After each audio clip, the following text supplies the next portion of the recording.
ladies and gentlemen. I'm the creator of WTF2, where women talk football too. I'm also the author of When Football Season Turns You Into His Side Chick, the ultimate survival guide for relationships and households during football season. I'm an award-winning sports writer, producer, editor, sideline reporter, TV and radio personality as well. My name is Latasha Miles, aka Joan Madden, the Gridiron Goddess, and you're tuned into another episode of A Mile a Minute right here on ESPN, the network. And I've been breaking down the various divisions in the NFL and picking my division winners. In this episode, we're going to move on to the most dysfunctional, most unpredictable, the I beat you, you beat me, we beat each other NFC East division, composed of the Cowboys, the Giants, the Eagles, and the reigning NFC East champions, the Washington Redskins.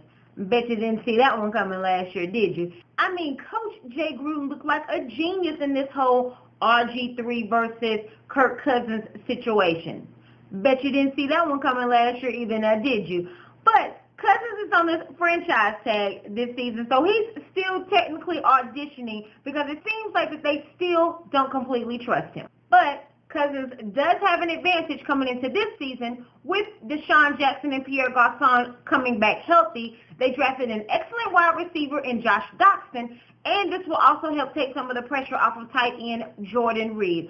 I still don't think that they should have gotten rid of Alfred Morris in free agency, and I'm really not sure how it's going to go with their running game this season, even though Chris Thompson is supposed to be the second coming of Darren Sproles. The addition of Josh Norman in the secondary sounds good, but he's coming into an entirely different defensive scheme, and his first 3 weeks are against Antonio Brown, my boo, Dez Bryant, and Odell Beckham. He's lucky that Josh Gordon suspended the first quarter of the season because otherwise he'd have to take him head on during week 4 as the Browns take on the Redskins. Now, as for the Eagles, I mean, I'm so confused. I'm exhausted.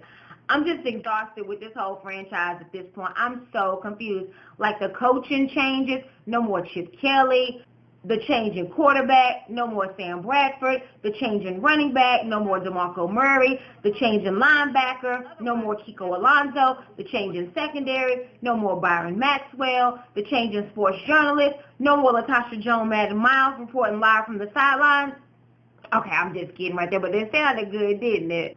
Philly called me. I sure could use a compilation album with Patti LaBelle, Beanie Siegel, Eve, The Roots, and Jill Scott, and a Philly cheesesteak right about now. But no, for real though, call me to do some sideline reporting. That would be dope. That would be amazing.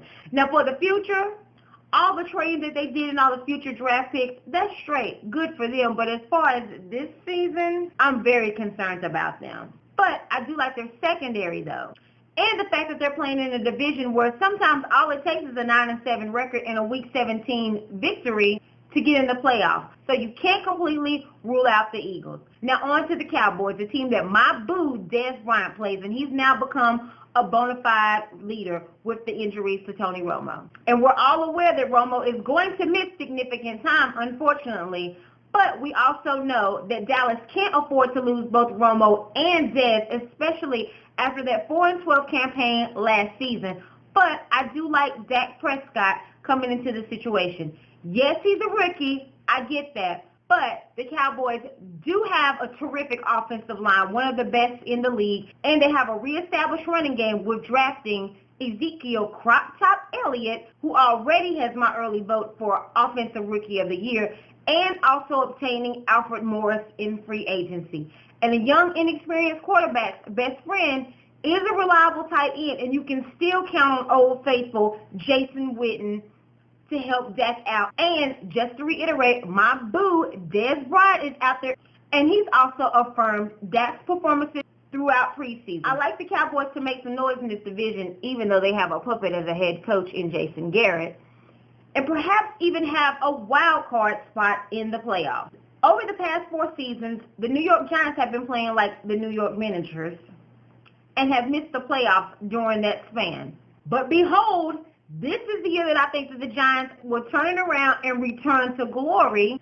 Not quite the Super Bowl glory that we're very familiar with, but at least win the division for starters. Even though I think that they spent a little bit too much money on it. but it was a desperate move that they definitely needed to handle. Victor Cruz is at least healthy enough to come back as a slot receiver. And I don't think he'll ever be the same from all of those injuries, but I do think that we'll get to see some salsa dancing return to the end zone. Of course, Odell is a monster, and Jennings should receive a bulk of the carries, and Eli's former offensive coordinator, Ben McAdoo, who quietly got Eli's turnovers down over the past 2 seasons, he got promoted to head coach, and I think that keeping the consistency is a key component to the Giants' success.